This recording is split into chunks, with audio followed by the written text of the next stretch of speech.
Hey there, fishing family, and welcome back to the channel. It's your mate here with the report you've been waiting for. We're looking at the week from the 10th to the 16th of November 2025, right here in God's own New Zealand. And friends, let me tell you, this isn't just another week.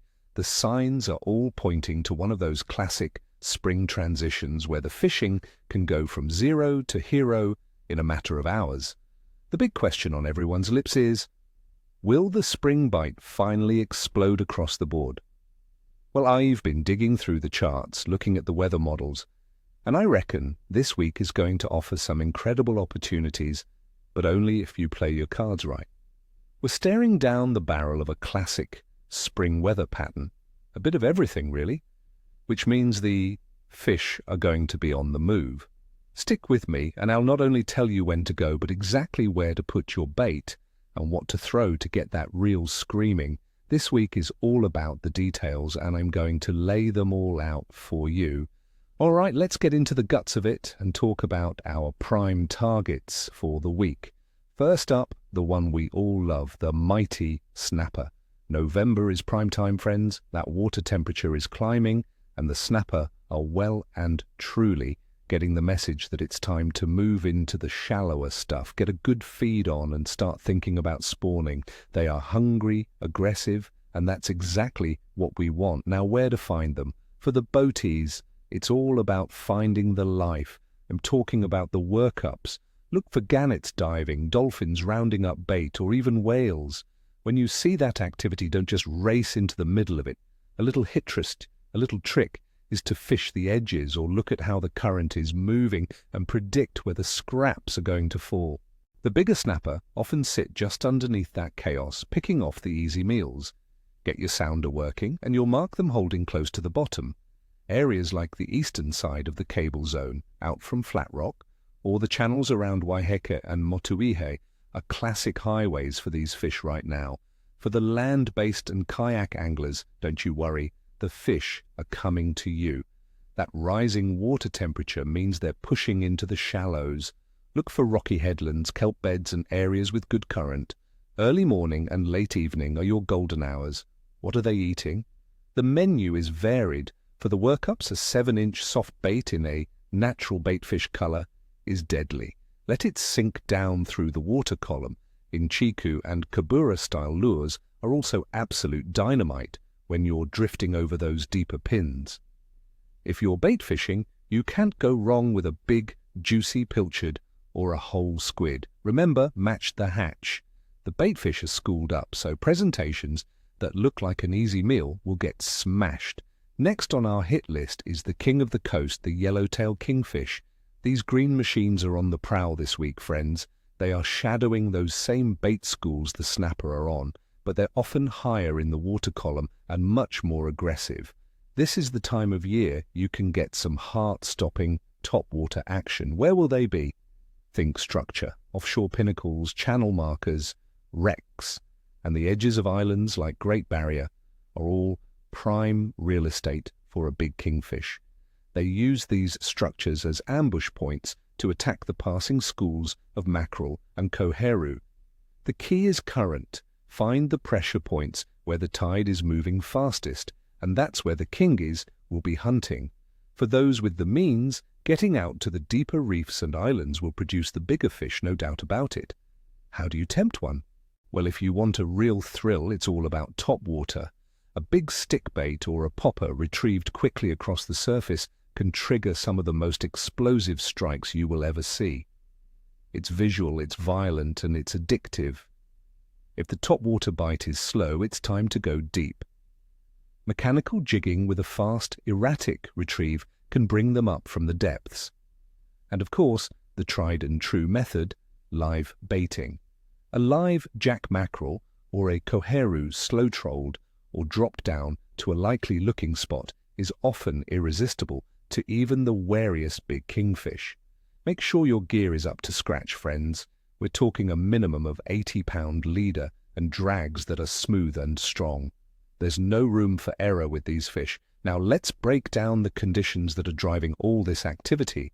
This is the why behind the where and what. Understanding this will make you a far better angler. Let's start with the weather. This week looks like a real mixed bag for the Auckland region. We're going to start the week with a relatively stable high-pressure system, but by my reckoning, we'll see a bit of a southerly change move through midweek, which will shake things up before things start to settle down again for the weekend. That means we need to be smart about picking our days. Now let's talk water temperature. This is the big one. We're seeing surface temperatures consistently nudging into that 16 to 18 degrees Celsius range. This is the magic number, friends. It's the green light for the fish's metabolism to fire up. They need to stack on condition for the upcoming spawn, so their instinct is to feed, and feed hard. The inshore waters will be warming faster, which is why we're seeing that migration into the harbours and shallow reefs. Now for the moon phase. During our forecast period, from the 10th to the 16th of November, we'll be in a waning moon phase. We're coming off the third quarter moon on the 11th and 12th, heading towards the new moon the following week. Traditional fishing lore often says this can be a tougher time to fish, with shorter bite windows. My experience tells me that while the bite might not last all day, when it happens, it can be intense. The key is to be on the water at those peak times, dawn and dusk, and right on the tide changes. In summary, the biological activity of the fish is reaching its spring peak. The combination of warming water and abundant baitfish schools creates the perfect storm for incredible fishing. The snapper are moving inshore, the kingfish are actively hunting, and kahawai are everywhere. It's a dynamic and exciting time to be on the water. All right, team, here's the part you've been waiting for. Let's go through the week, day by day, so you know exactly when to phone in, sick, to work. First up, Monday, the 10th of November. I'm rating this day as good. We should have the remnants of a high-pressure system hanging around. Expect the barometer to be steady around 1,015 hectopascals. Winds should be a light 10 to 15 kilometers per hour from the southwest, and the temperature will be around 19 degrees. The morning tide change should be the hot bite time, a great day for an inshore mission. Tuesday, the 11th of November. I'm calling this one average to tricky. This is the third quarter moon. The weather is starting to change. The wind will swing to the south and freshen to about 25 kilometers per hour, and you can expect some cloud cover. The pressure will start to drop. The fish might be a bit moody, so you'll have to work for your bites. Focus on fishing the sheltered eastern side of islands and reefs. Wednesday, the 12th of November. This will be a weak fishing day, friends. This is probably the day to stay home and sort your tackle. The southerly change will be pushing through. Expect winds of 30 kilometers per hour, maybe even gusting higher. The barometer will be at its lowest point for the week, and there's a high chance of showers. The water will be choppy and stirred up. Not a pleasant day to be out. Thursday, the 13th of November. Things are improving. I'm calling this average. The southerly will have passed, and the wind will start to ease and swing back to the southwest. The pressure will begin to climb again, which is a great sign. The temperature will be a bit cooler, maybe 16 degrees. The fish will be getting back on the feed after the blow. The afternoon looks like the best bet. Friday, the 14th of November. Now we're talking. I'm rating Friday as good, heading towards excellent. The high pressure is building back in. Winds will be a light 10 kilometers per hour. The sky will be clearer and the temperature will be back up to around 20 degrees. The water will have had a day to settle. The evening fish heading into dusk could be absolutely epic. This is the day to knock off work early. Saturday, the 15th of November. This is your prime day. I am calling this excellent. We'll have a beautiful, stable, high-pressure system sitting right on top of us. The barometer will be high and steady, around 1,022 hectopascals. Winds will be light and variable. It's a perfect day for a trip out wide to chase those workups and big kingfish. Get out there early and make a full day of it. Sunday, the 16th of November.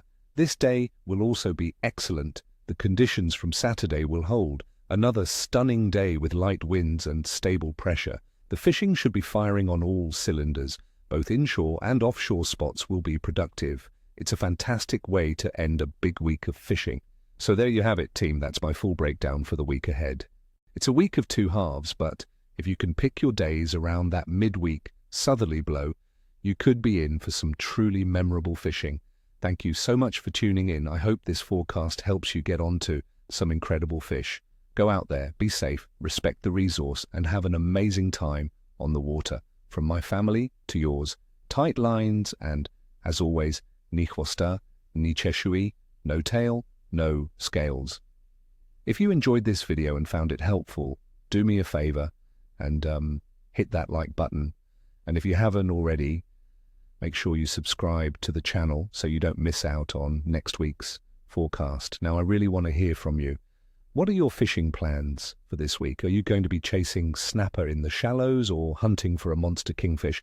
Drop a comment below and let me know. I read every single one. We'll see you next week.